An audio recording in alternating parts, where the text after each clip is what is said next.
하나님의 말씀은 요한계시록 9장 1절부터 3절까지 보겠습니다. 다섯째 천사가 나팔을 불 때 내가 보니 하늘에서 땅에 떨어진 별 하나가 있는데 그가 무저갱의 열쇠를 받았더라. 그가 무저갱을 여니 그 구멍에서 큰 화덕의 연기 같은 연기가 올라오매 해와 공중이 그 구멍의 연기로 말미암아 어두워지며 또 황충들이 연기가 나는 데로부터 땅 위에 나오매 그들이 땅에 있는 전갈의 권세와 같은 권세를 받았더라. 거꾸로 보는 요한계시록 오늘은 9장입니다.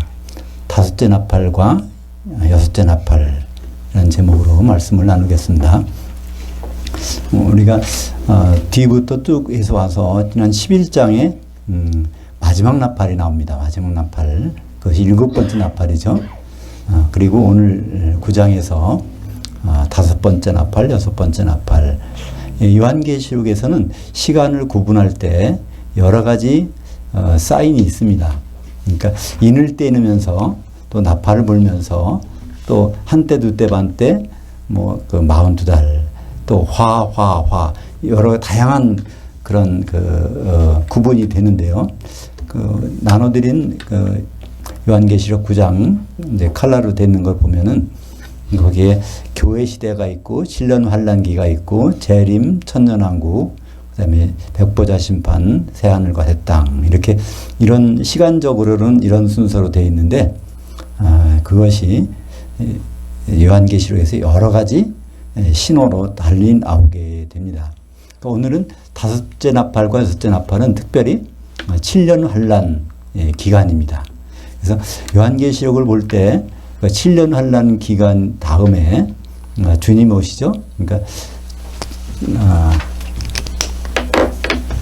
시간표를 이렇게 보면은 그러니까 여기에 천년왕국이 있고요. 여기 7년 환란이 있고 또 교회 시대가 있고 네, 그러니까 초대교회부터는 이렇게 이제 쭉 나가죠. 여기서 백보자 심판이 있고 여기에 이제 새하늘, 새 땅 이렇게 나오는데 이 7년 환란을 다시 나눠서 이제 2등분해서 전 3년 반, 후 3년 반. 거기에 전 3년 반 부분이 이제 다섯째 나팔, 후 3년 반 부분이 여섯째 나팔. 그러면 그 인을 뗄 때는 전 3년 반이 넷째 인, 다섯째 인은 후 3년 반. 그러니까 인 뗀다는 거를 이제 이해하기 힘들 수가 있어요. 그러니까 이 두루마리 책을 어린 양이 이제 펼쳐 보이시는데 이 두루마기가 7개의 인이 봉함이 돼 있단 말이죠. 그러니까 끈으로 7개의 끈이 묶여져 있는데 그 끈마다 그걸 끈을 풀지 못하도록 이제 그게 요한계시록 5장에 보니까 이제 어린 양이 그거를 이제 잡아서 풀라고 하시는데 이 첫 번째 때면서 무슨 말씀이 나와요. 그러면 이 내용이 7년 환란 교회 시대의 모든 내용들이 어떤 것이 여기 이제 나가는가. 둘째 인을 뗄 때도 또 어떤 것, 셋째, 넷째, 다섯째, 여섯째 그때마다 시간적으로 어떤 것 설명하시는데 첫째부터 셋째까지는 교회 시대에 일어나는 일들이에요. 그럼 넷째 인을 뗄 때는 전 3년 반에 일어나는 일, 다섯 번째 인을 뗄 때는 후 3년 반에 일어나는 일, 여섯 번째 인을 뗄 때는 후 3년 반이 끝나고 바로 주님 오시는 것이 아니라 이게 재림이라면 이제 바로 주님 오시기 전까지 그 기간 거기 이제 7번째 인이 떨어지죠. 그럼 7번째 인이 떨어지면 그때부터는 두루마리 내용을 볼 수 있잖아요. 그럼 보니까 그 내용이 하나 보는 것이 첫째 나팔, 또 둘째 나팔, 셋째 나팔, 넷째 나팔까지는 교회 시대에서 일어나는 일. 다섯째 나팔은 전 3년 반에 일어나는 일. 여섯째 나팔은 후 3년 반에 일어나는 일. 일곱째 나팔은 이제 후 3년 반이 끝나고 주님 오시기까지 거기 재림 준비하는 그 내용이 이제 기록되어 있습니다. 그래서 이제 그 기간들을 또 다른 면에서는 어떻게 보죠? 한때, 두때, 반때를 전 3년 반, 또 42달이라는 기간은 후 3년 반, 이렇게 나눠지고 또 화가 있어요. 그러니까 큰 화가 3번 나온 다음에 주님이 재림하신다는 거예요. 그래서 그 첫 번째 화는 전 3년 반, 두 번째 화는 후 3년 반, 세 번째 화는 바로 7 대접의 재앙이 쏟아지는 주님 오시기 직전에 그 화. 그래서 이렇게 여러 가지 방면으로 그 시간에 일어나는 일들을 우리에게 보여주고 있습니다. 그래서 이걸 뭐 우리 세속적인 말로 하면 크로스 체크로 한다 그러죠. 그러면 이렇게 보고 저렇게 볼 때 정확하게 볼 수 있는 것처럼 우리가 그렇게 보여지도록 상세하게 기록되어 있습니다. 우선 프린팅을 보면 12절 밑에 고기를 우선 보고 앞에 보도록 하겠습니다. 요한계시록 8장 3절 중간쯤에 있죠. 12절 파란색 원문이고 12절 첫째 화는 요한계시록 8장 13절 내가 또 보고 들으니 공중에 날아가는 한 독수리가 큰 소리로 이르되 땅에 사는 자들에게 화가 있으리니 이는 세 천사들이 불어야 할 나팔 소리들이 남아 있음이로다. 그래서 요한계시록 8장 13절에서는 이제 앞으로 세 천사가 부를 나팔 소리. 그럼 8장 1절부터는 뭐가 나왔죠? 첫째 나팔, 둘째 나팔, 셋째 나팔, 넷째 나팔까지가 이제 불려진 거예요. 그 다음에 이제 8장 13절에서 앞으로 세 나팔이 더 있는데 그때 나팔 불 때마다 화가 있다는 겁니다. 그래서 그 화는 교회에 어려운 일이 당하는 거죠. 땅이라는 건 요한계시록에서는 교회입니다. 땅은 여기서 땅은 이 하나님이 이 땅을 심판하시는 것이 아니라 여기 요한계시록에서 땅은 교회 말씀하는 거죠. 요한계시록은 뭐든지 설명이 있어요. 어딘가에. 땅이 왜 교회일까? 요한계시록 1장 5절에 보면 땅에 그러니까 죽은 자들 가운데서 먼저 나시고 그게 맏아들 되시고 그리고 땅의 임금들의 땅의 왕들의 머리가 되신 예수 그리스도. 예수님은 땅의 머리가 되신다고요. 임금 땅의 왕들의.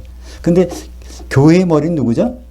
예수님이 교회의 머리잖아요. 그래서 그렇게 해놓고 그 다음부터는 땅이라는 말 계속 나오는데 그 땅은 요한계시록에서 교회를 말씀하고 있습니다. 그래서 땅에 세 가지 화가 있다. 교회에 세 가지 화가 있다.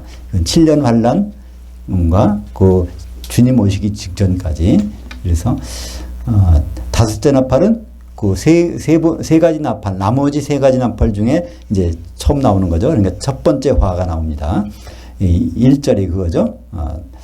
다섯째 천사가 나팔을 불매 하늘에서 땅에 떨어진 별 하나가 있는데 그것도 별은 요한계시록에서 뭘까요? 요한계시록 1장 20절에 나옵니다. 그래서 별은 천사들입니다. 요한계시록에서 별은 천사를 나타내고 있어요. 그러니까 땅에 떨어졌다는 건 뭐죠? 교회 이제 그죠? 교회에 나타난 별 떨어졌어요. 타락했다는 거죠. 그러니까 별이 천사인데 떨어진 별은 뭘까요? 타락한 천사. 그러니까 마귀의 수하에 든 천사라고 볼 수 있죠. 이제 열쇠를 받았는데 무저갱이 열쇠를 받았더라. 두 번째 보니까 그가 무저갱을 여니 그 구멍에서 연기가 나오는 거예요. 그게 공중이 그 연기 꽉 찼다는 거예요. 그러면 여기서 또 연기가 뭔지 무저갱은 뭔지 그걸 생각해 볼 수 있습니다. 무저갱이라는 것은 누가 가는 곳이죠? 누가복음 8장 30절과 31절에 보면 예수께서 내 이름이 무엇이냐 물으신즉 이르되 군단이라 하니 이는 많은 귀신들이 들렸음이라. 그들이 무저갱으로 들어가라 하지 마시기를 간구하더니. 사실 무저갱이 어떤 곳이라는 것은 누가복음에서 이걸 기록 안 했으면 굉장히 막연한 거예요. 무저갱이 음부인가 무저갱이 지옥인가 뭐 할 텐데 친절하게도 누가복음에서는 이걸 잘 설명해 줍니다. 귀신들이 들어가는 곳이 무저갱이에요. 귀신들이 활동하다가 활동 시간이 끝나면 무저갱이 들어가 있어야 돼요. 죽은 사람은 어디 들어갈까요? 제가 오늘 죽는다. 그럼 어디가 있을까요? 네, 낙원에. 그러니까 그리스도 안에서 죽은 사람은 낙원에 갑니다. 근데 불신자들은 어디 가죠? 음부에 들어가죠. 예. 불신자들은 음부에 들어가 있어. 그러니까 거기 들어가면 누가 보면 16장이죠.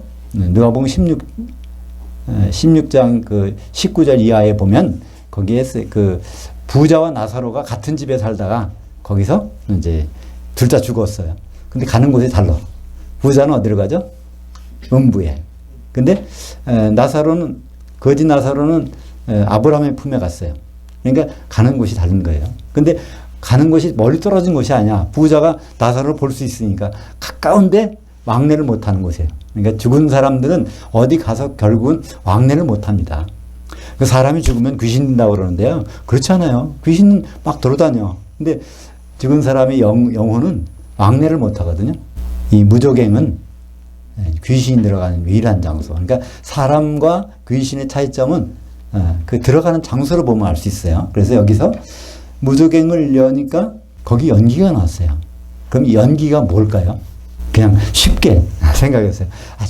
이걸 어렵게 생각하면 굉장히 어려워. 근데 쉽게 생각하면 굉장히 쉬워요. 무조갱이 들어간 것이 뭐죠? 그러니까 나오는 것도 귀신이죠. 근데 요한계시록은 생각해서 쓴 게 아니에요. 해석해서 쓴 게 아니라 사도 요한에게 보여주신 장면만을 기록했기 때문에 연기처럼 보이는 거예요. 연기로 보이는 거예요.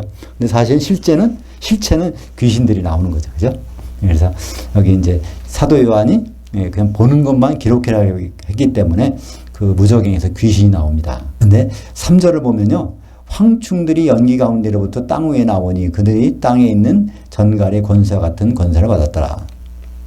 여기 또 황충이라는 게 나오는데 이거는 이제 메뚜기입니다. 구약 성경에서는 레위기 11장에 22절에 황충이라고 하지 않고 메뚜기라고 번역했어요. 우리말로. 구약 성경에서는 메뚜기라고 번역했는데 신약 성경에서는 메뚜기라고 안 하고 황충이라고 그랬어요. 황충은 뭐죠? 황은 노랗다는 거고 충은 곤충이니까 노란 곤충. 메뚜기가 노랗거든요. 그죠? 그러니까 똑같은 거예요. 근데 구약 성경 레위기는 우리가 먹을 수 있는 음식과 먹을 수 없는 음식, 또 먹을 수 있는 곤충과 먹을 수 있는 곤충과 없는 거, 또 고기도 마찬가지 이 모든 것들을 레위기 11장에서 이제 정해놨어요. 근데 먹을 수 있다는 건 뭐죠? 그거는 정결하다는 거예요. 그리고 그런 사람들을 만나라는 거예요. 그렇게 나도 그런 게 되고 이제 그런 사람들을 만나라는 거. 그러니까 사도행전 10장에 베드로에게 갑자기 뭐가 내려왔죠? 광주리에서 그러니까 부정한 것들이 많이 있어 거기에.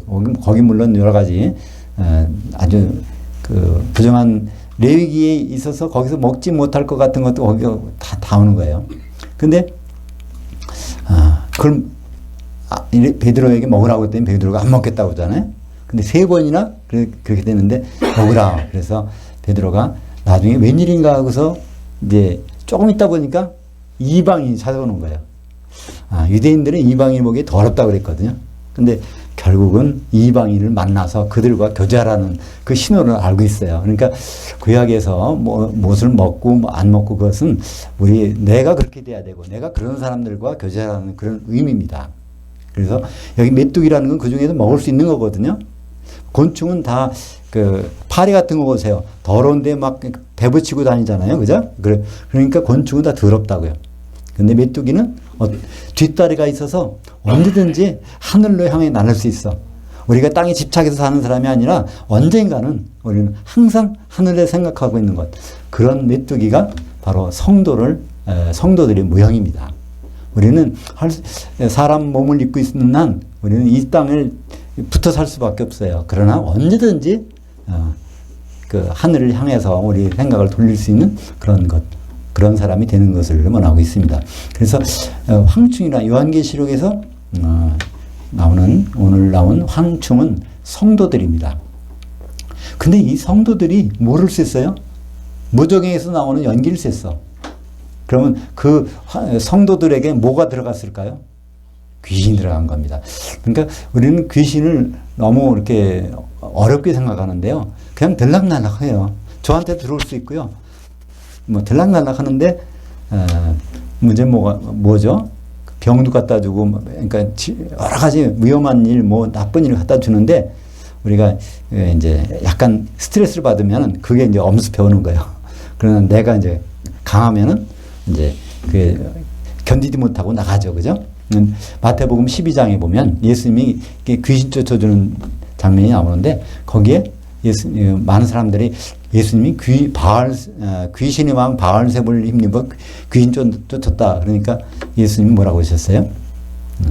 내가 만약에 성령을 힘입어서 귀신이 나간 거라면 하나님 나라가 이미 너에게 있느니라. 그러면서 예수님이 뒤에 말씀해 주시죠. 어떤 사람에게서 귀신이 있다가 귀신이 나갔는데 돌아다니다가 물 없는 곳을 다닌다는 거예요. 그때 그 물은 좋은 뜻도 있고 나쁜 뜻도 있는데 거기에서의 물은 성령이에요. 그죠? 예수님이 성령을 해서 귀신 쫓았으니까. 그래서 물 없는 곳으로 도망다니다가 결국은 있을 길을 못 찾고 마침 옛날 사람 거기 와보니까 거기에 물이 없어졌거든요. 그러니까 성령이 없어진 거죠. 그러니까 다시 들어오는데 7명을 더 데리고 들어오니까 그 사람이 형편이 처음에는 그 귀신이 갖다 준 위장병이라면 그 다음에는 7명이니까 뭐 별의별 문제들을 다 갖고 들어온 것이죠. 그래서 귀신들은 굉장히 우리와 친숙해요. 우리가 보질 못할 뿐이지 우리와 왕래가 아주 굉장히 많은 거예요. 심지어 요한계시록 18장 2절에 보면은 바벨론 교회, 세상 교회에 그곳에 귀신이 가득하다고 그랬어요.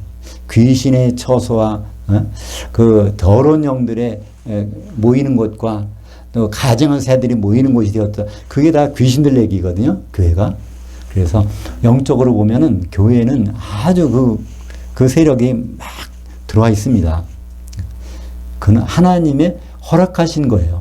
하나님이 허락하신 범위 내에서 그런 가운데 믿음을 우리가 보이는 거죠. 그죠?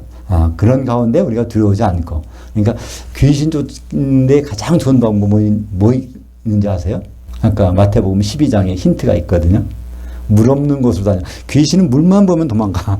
성령 충만한 곳은 귀신은 머무르지를 못합니다. 근데 이게 물이 없어져. 그러면 귀신들이 막 거기에 둥지를 들고 달려오는 것을 볼 수 있죠. 그래서 이 교회 성도인데 황충이 성도인데 거기에 귀신이 들어간 성도가 해서 갑자기 바뀌는 거예요. 어떻게 바뀌죠? 그들이 땅에 있는 전갈의 권세 같은 권세를 받았더라. 데살로니가 후서 2장 3절을 보면 누가 어떻게 하여도 너희가 미혹되지 말라. 먼저 배교하는 일이 있고 저 불법의 사람 곧 멸망의 아들이 나타나기 전까지는 그날이 이르지 아니하나니. 그날은 주님의 재림하시는 날이죠. 재림하시는 날은 배교하는 일이 일어나는 거예요. 배교라는 건 뭐죠? 불신자에게 얘기하는 거 아니에요.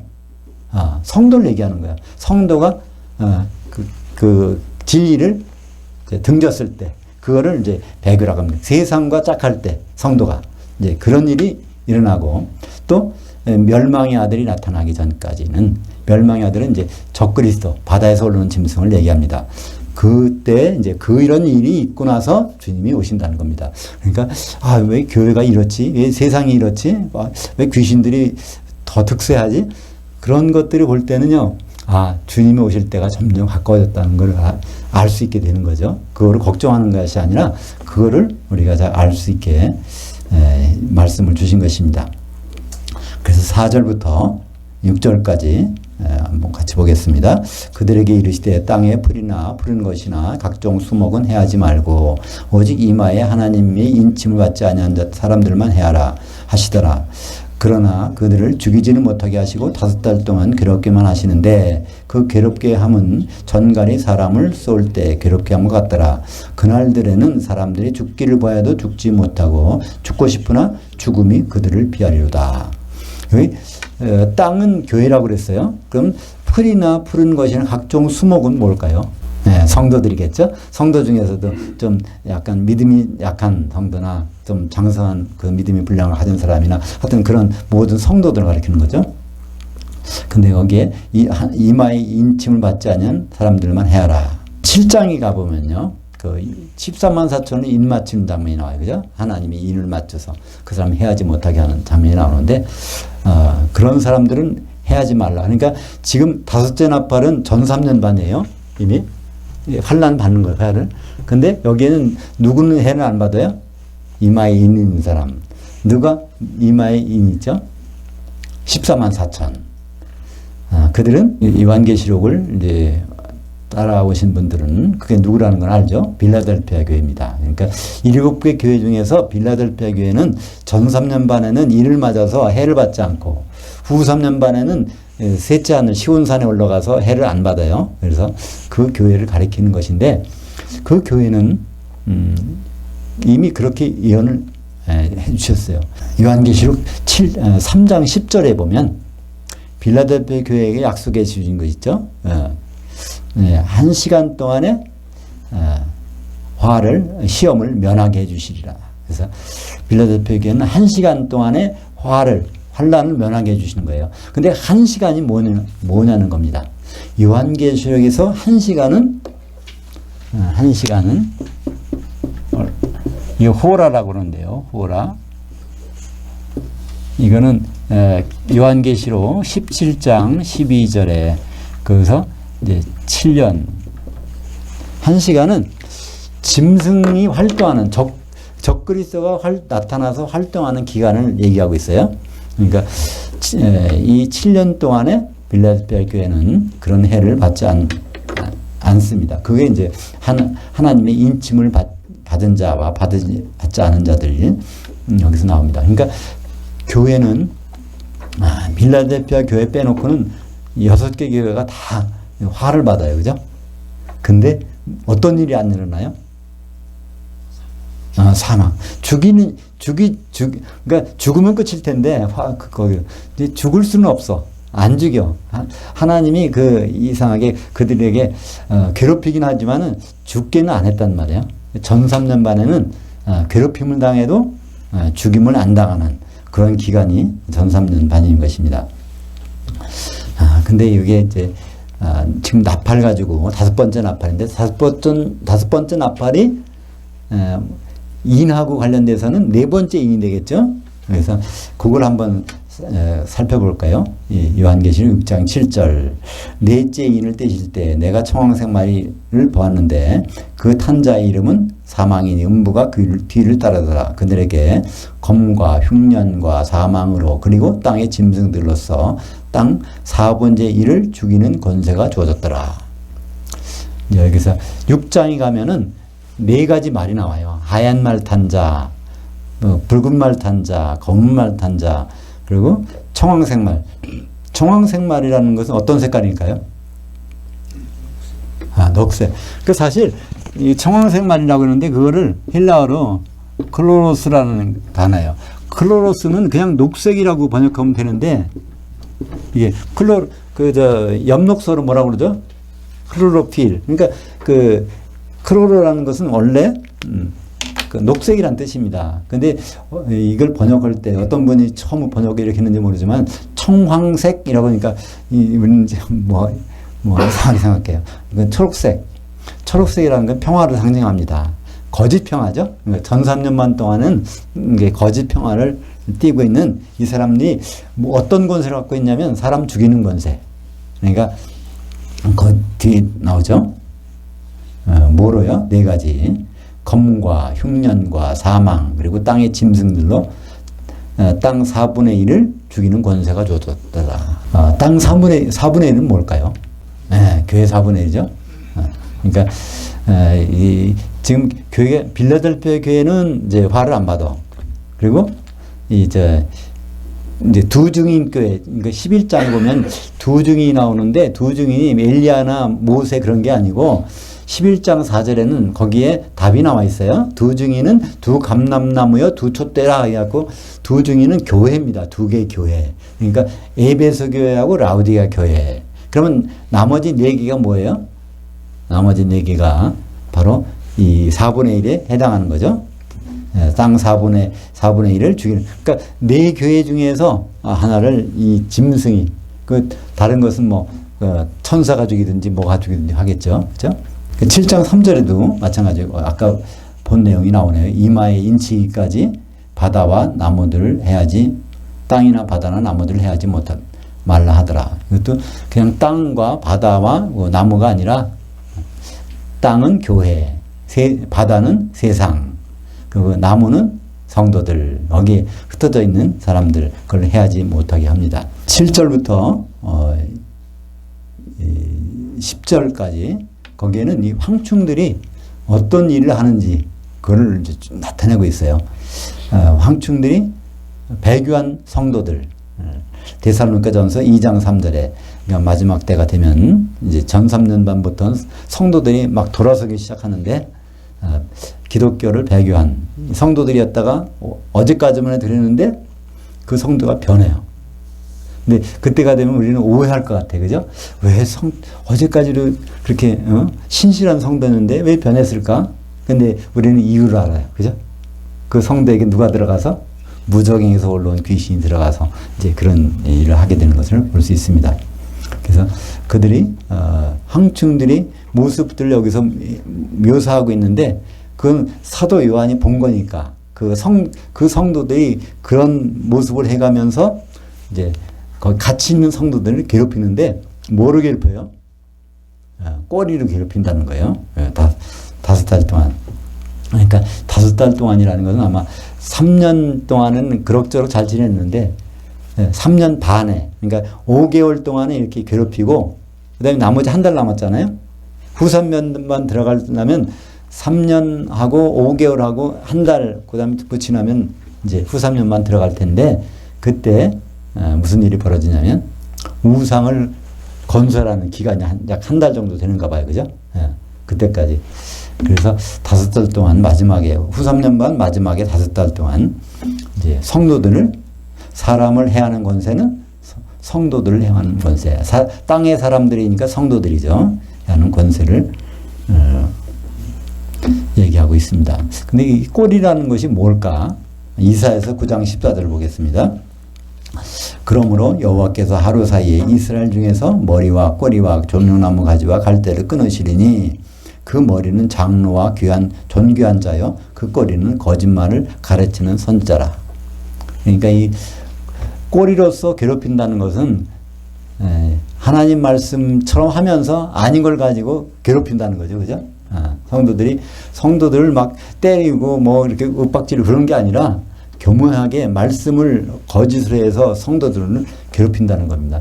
뭐 이제 주님 오시기면 언제 오시냐, 뭐 여러 가지가 있겠죠. 그냥 그렇게 이 신앙생활하면 하지 말라, 뭐 여러 가지가 있는데, 그것이 거짓 선자의 말로서 성도들을 괴롭히는 그것을 나타내고 있습니다.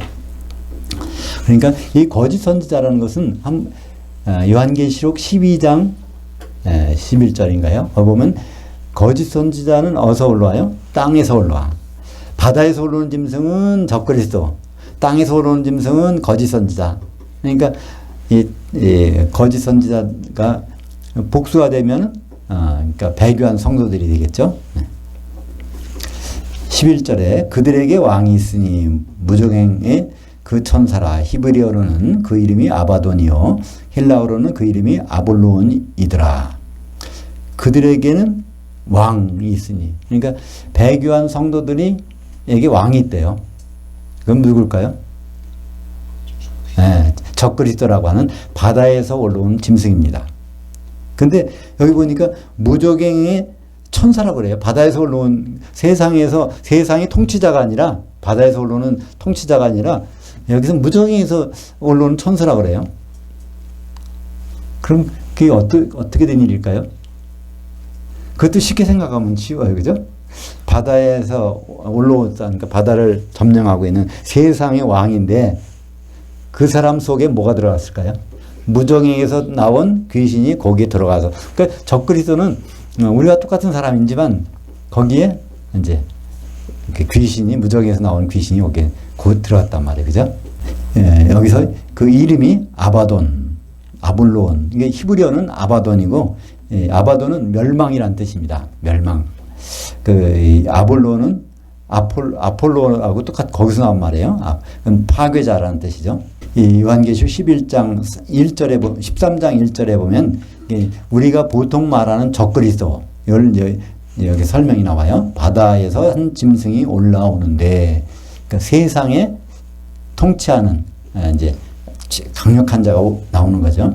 머리가 7이라 그 뿔에는 10 왕관들이 있고 그 머리들에는 신성모독하는 이름들이 있더라. 그래서 머리가 7이라는 건 결국 설명이 이제 다음에 나오는데 머리라는 건 뭐라고 그랬죠? 왕들이라고 그랬어요. 그러니까 제국이 7이 있다는 거예요. 제국이 7이 있는데 그러니까 처음부터 가면은 맨 처음에 제국이 뭘까요? 노아 홍수에 제국이 나왔어. 누가요? 니므롯. 구스의 아들 니므롯이 바벨탑을 쌓던 니므롯이 그 일대의 그 왕, 첫 번째 고대 바벨론의 그 왕이란 말이에요. 그죠? 그 다음에 그 지역에서 또 그걸, 그 다음 제국이 뭐죠? 아수르. 그 다음에 그 뒤에 나오는 제국이 신바벨론. 느부갓네살 왕이 통치한 바벨론. 그러니까 머리가 셋 나왔죠? 네 번째 머리는 메데와 바사. 그러니까 페르시아가 나오고, 그 다음에 다섯 번째 머리는 헬라, 알렉산더 대왕이 나오고, 여섯 번째 머리는 로마 시대.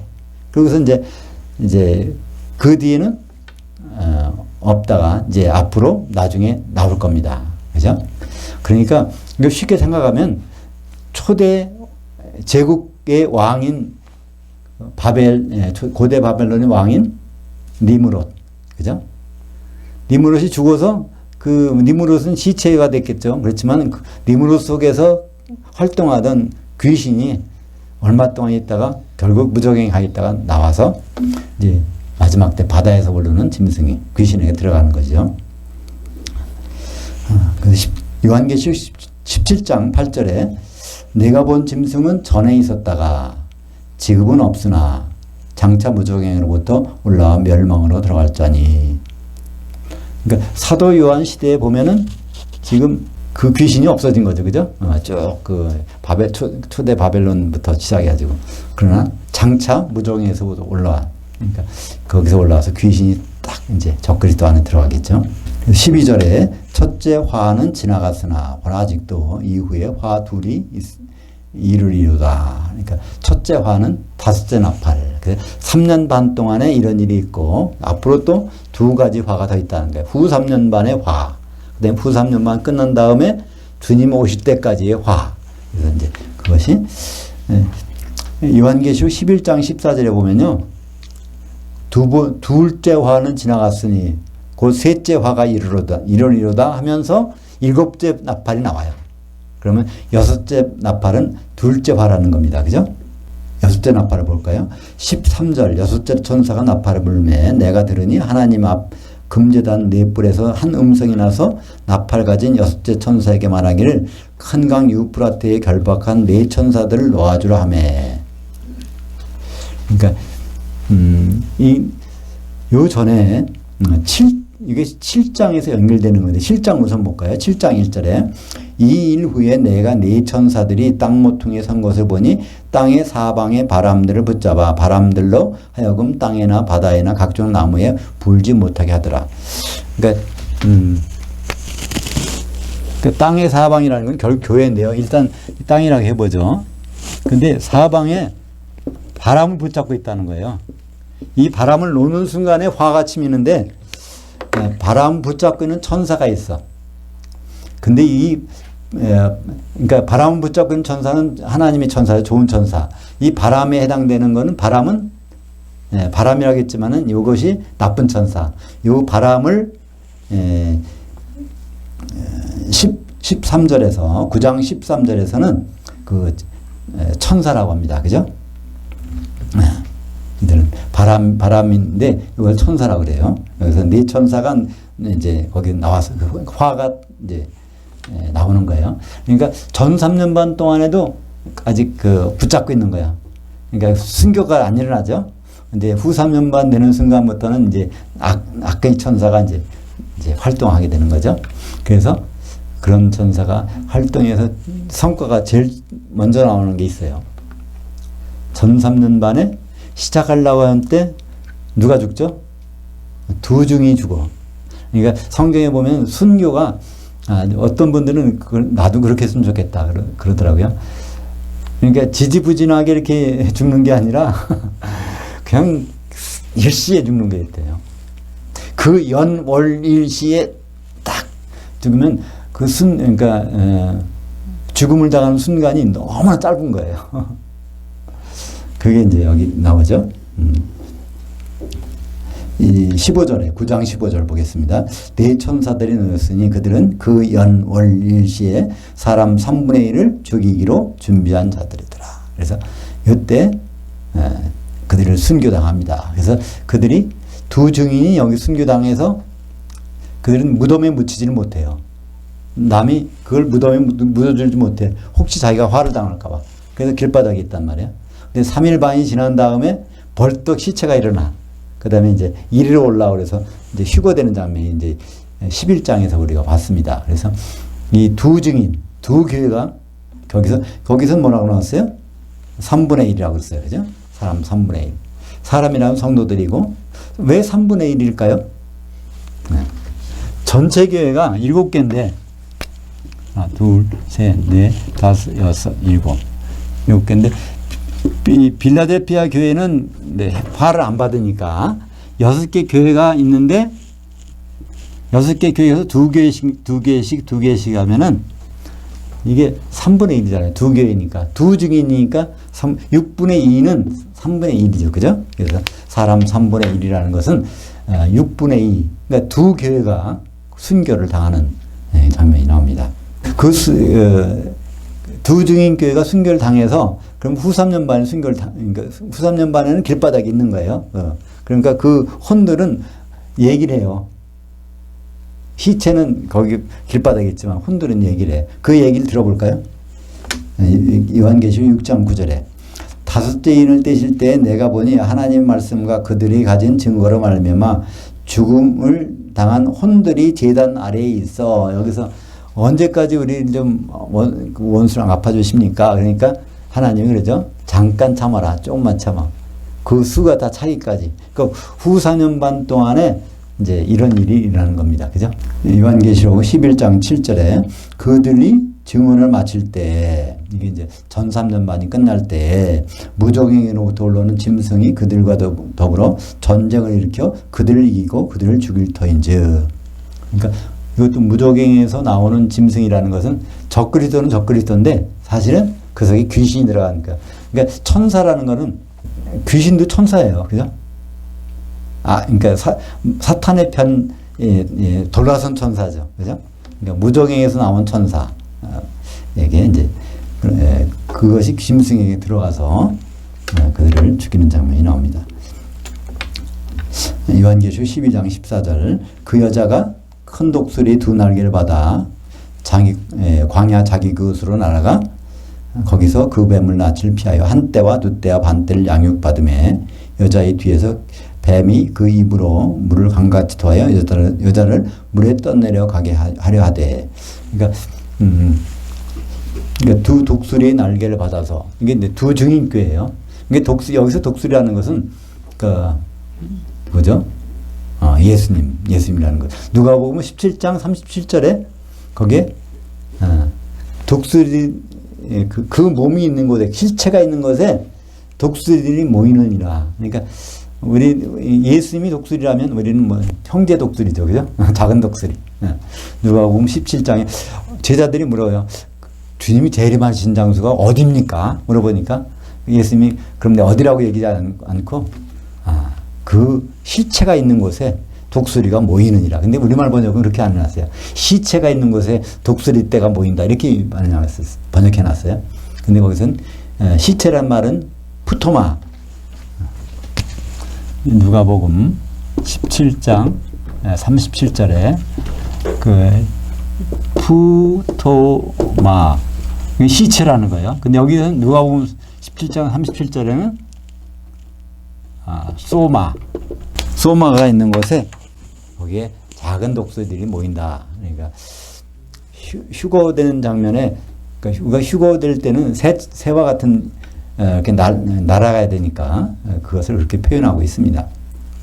근데 날개, 그러니까 그 독수리엔 두 날개니까 바로 두 증인교회 얘기한 거죠. 그 두 증인이 교회를 양육하는 거예요. 전 3년 반 동안에 한때 두 때 반 때를. 그러고 나서 이제 거기서 이제 순교를 당하는 거죠. 그래서 여기 보니까 요한계시록 12장에는 그 뱀이 물을 품어서 그를 이제 이렇게 휩쓸어 가는 거예요. 그러니까 지금 6교회가 다 휩쓸러 가. 근데 둘만 익사하고 나머지는 땅이 입을 벌려갖고 그들을 품어놔요. 그러니까 남은 자손이 이제 남은 자손을 해하려고 이제 그 용이 이제 바닷가에 섰더라 이런 말이 나오죠. 그 다음에 16절을 보면은 이게 원래 그리고라는 말이 있어요. 마병대의 수는 2만만이니 내가 그 수를 들었노라. 그래서 마병대가 2만만이라는 건 2억의 마병대가 나온 거예요. 그들이 뭘 하려고요? 두 증인교회가 이제 순교를 당했는데 지금 몇 개의 교회가 나왔어요? 4개 교회가 나왔죠? 4개 교회를 2만만이 그들이 죽이려고 그래요. 근데 얼마를 죽이죠? 3분의 1 나오죠?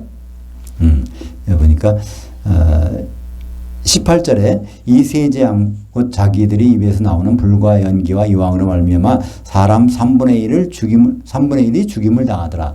3분의 1이라는 것은 몇 개 교회예요? 2개 교회. 그러니까 순교를 당하는 교회는 서머나 교회와 버가모 교회. 그러니까 마지막까지 끝까지 살아남는 교회는 두아디라 교회하고 사대 교회 이렇게 되죠. 그래서 요한계시록 6장 11절에 각각 그들에게 흰 두루마기를 주시며 이르시되 아직 잠시 동안 중간에 쉬되 그들이 동무종들과 형제들이 또 자기처럼 죽임을 당하지 그 수가 차기까지 하라 하시더라. 여기 6장 11절에 그들은 누구냐면 이제 전 3년 반 끝나고 후 3년 반 시작할 때 죽은 두 증인교회. 그들이 죽어가지고 언제까지 우리를 이렇게 우리 원수를 안 갚아주십니까? 그러니까 아직 서머나 교회하고 버가모 교회가 다 순교할 때까지 참으라는 거예요. 그러면 이제 바로 이제 7년 환란이 끝나니까 주님이 오신 때가 됩니다. 그래서 20절에 이 재앙에 죽지 않고 남은 사람들 그러면 어느 교회인지 알 수 있죠? 후 3년 반까지 해서 이제 다 서머나 버가모 교회도 다 순교당했는데 남은 사람들, 남은 성도들, 그러니까 두아디라하고 사대교회죠. 행한 일을. 근데 여기 보니까 굉장히 중요한 말씀이 있어요. 회개치 아니한다는 거예요. 이 마지막에, 그러니까 이 두아디라와 사대교회는 후 3년 반에 지내려면은 짐승의 변을 받았을 거예요. 경배했을 거예요. 근데 할 수 없어서 죽을까봐. 왜냐면 짐승의 표를 안 받으면 굶어 죽잖아요. 우리가 뭐 3년 반인데 그 기간 동안에 안 먹고 살 수 있어요. 그래서 할 수 없이 받았더라도 그 3년 반이 끝난 다음에는 회개하고 그러고 돌아서면 되는데 회개 안 한다고 돼 있어요. 그죠?